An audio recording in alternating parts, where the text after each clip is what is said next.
ಇವತ್ತಿನ ದಿನ ನಾವು ಒಂದು ರೆಸಿಪಿನ ನಿಮಗೆ ಈಗ ತೋರಿಸ್ಕೊಡ್ತಾ ಇದ್ದೀನಿ.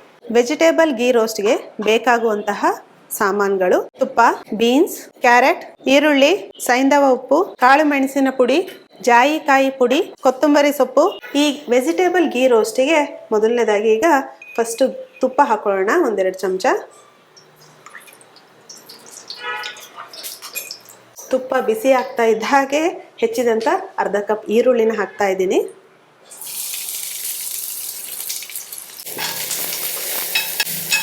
ಈರುಳ್ಳಿ ಒಂದು ಸ್ವಲ್ಪ ಕಂದು ಬಣ್ಣಕ್ಕೆ ಬರ್ತಾ ಇದ್ದ ಹಾಗೆ ಹೆಚ್ಚಿದಂತಹ ಬೀನ್ಸ್,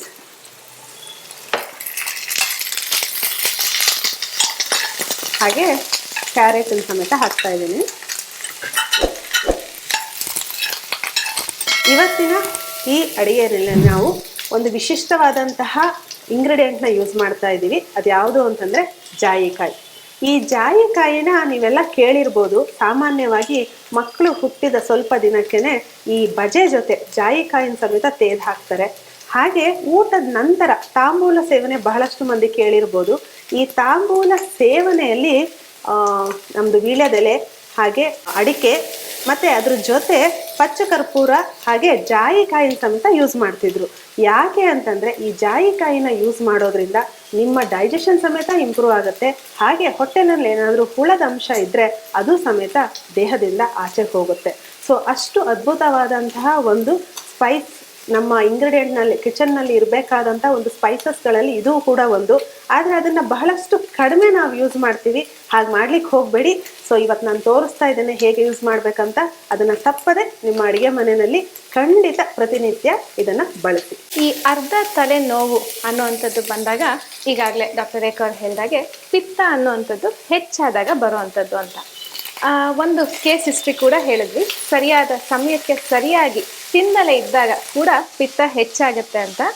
ಅದೇ ರೀತಿ ಅತಿ ಹೆಚ್ಚಾಗಿ ಅಥವಾ ಮೇಲಿಂದ ಮೇಲೆ ಪುನಃ ಅಂದರೆ ಹಳೆ ಊಟ ನಾವು ಮಾಡಿರೋದು ಜೀರ್ಣ ಆಗ್ದಲೆ ಮತ್ತೆ ನಾವು ಅದ್ರ ಮೇಲೆ ಮತ್ತೆ ಇನ್ನೊಂದು ಊಟ ಮಾಡಿದಾಗ ಆವಾಗ ಕೂಡ ಈ ಅರ್ಧ ತಲೆನೋವು ಮತ್ತಷ್ಟು ಜಾಸ್ತಿ ಆಗುತ್ತೆ, ಕಡಿಮೆ ಅಥವಾ ಕಂಟ್ರೋಲ್ಗೆ ಬರೋದಿಲ್ಲ. ಈಗ ಮೈಗ್ರೇನ್ ಕಾರಣಗಳಂತ ಹುಡುಕ್ತಾ ಹೋದೆ. ಅದರಲ್ಲಿ ಇದು ಒಂದು ಏನು ಅಂತಂದರೆ ಪೀರಿಯಡ್ಸ್ ಸಮಯದಲ್ಲಿ ಮೈಗ್ರೇನ್ ಬರುವಂಥದ್ದು. ಸೊ ಬಹಳಷ್ಟು ಹೆಂಗಸರು ಕಂಪ್ಲೇಂಟ್ ಹೇಳ್ತಾರೆ, ನನಗೆ ಪೀರಿಯಡ್ಸ್ ಮೈಗ್ರೇನ್ ಇದೆ ಅಂತ ಹೇಳಿ. ಸೊ ಒಂದು ವೇಳೆ ಈ ಪೀರಿಯಡ್ಸ್ ಮೈಗ್ರೇನ್ ಬಂದ ತಕ್ಷಣ ನೀವು ಮಾತ್ರೆ ತಗೊಳ್ಬೇಕಾ? ಖಂಡಿತ ಇಲ್ಲ. ಸೊ ಇವತ್ತಿಂದ ಒಂದು ನಿಮ್ಮದು ಡಯಟ್ ಚಾರ್ಟನ್ನು ಚೇಂಜ್ ಮಾಡಿ. ಪಿತ್ತ ಜಾಸ್ತಿ ಮಾಡುವಂಥದ್ದು ಕಡಲೆಕಾಯಿ ಬೀಜ ಇರ್ಬೋದು, ಎಳ್ಳಿರ್ಬೋದು, ಪಾಲಕ್ ಸೊಪ್ಪು ಇರ್ಬೋದು, ಹಾಗೆ ಮಶ್ರೂಮ್ ಇರ್ಬೋದು, ಗ್ರೀನ್ ಚಿಲ್ಲಿ ಇರ್ಬೋದು, ಈ ಥರದ ಐಟಮ್ಗಳನ್ನು ನೀವು ಕಡಿಮೆ ಮಾಡಿ. ಹಾಗೆ ಧನಿಯಾ ನೀರು ಸಿಂಪಲ್ಲಾಗಿ ದಿನಾ ಮನೆಯಲ್ಲಿ ಮಾಡ್ಕೊಳ್ಳುವಂಥದ್ದು ಧನಿಯಾ ನೀರನ್ನು ನೀವು ಕುಡಿತಾ ಬನ್ನಿ. ನಿಮ್ಮ ಮೈಗ್ರೇನ್ ತಲೆನೋವು ಕಡಿಮೆ ಆಗ್ತಾ ಬರುತ್ತೆ. ಹಾಗೆ ನಾವು ಈ ಸಂಚಿಕೆಯಲ್ಲಿ ಏನೆಲ್ಲ ತೋರಿಸ್ತೀವಿ ಮೈಗ್ರೇನ್ ರಿಲೇಟೆಡ್ ರೆಸಿಪಿಗಳಿದೆ, ಅದನ್ನು ಮನೇಲಿ ಮಾಡಿ ನೋಡಿ. ಖಂಡಿತ ನಿಮ್ಮ ಪೀರಿಯಡ್ಸ್ ಮೈಗ್ರೇನ್ ಇದೆ ಅದು ಮುಂದಿನ ತಿಂಗಳು ಬರೋದಿಲ್ಲ.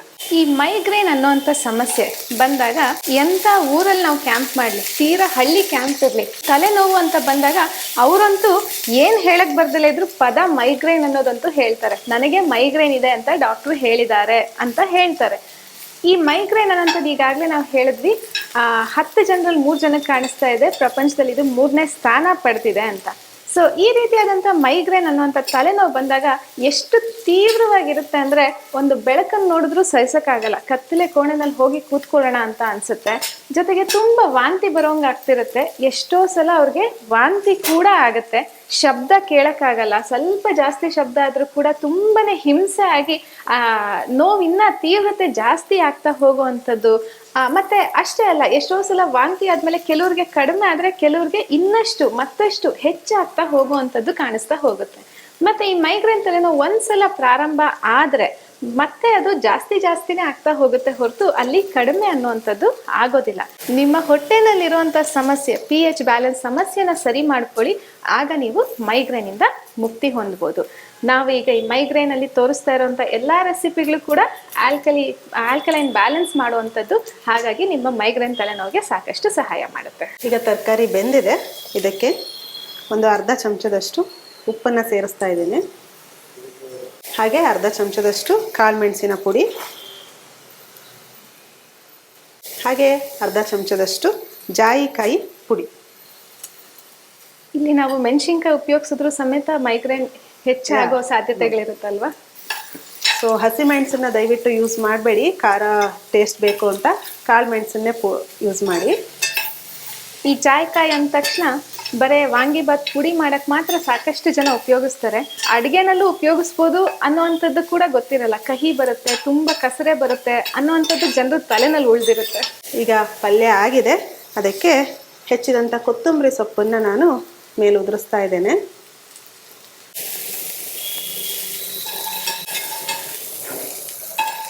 ಈಗ ವೆಜಿಟೇಬಲ್ ಗೀ ರೋಸ್ಟ್ ರೆಡಿ ಆಗಿದೆ.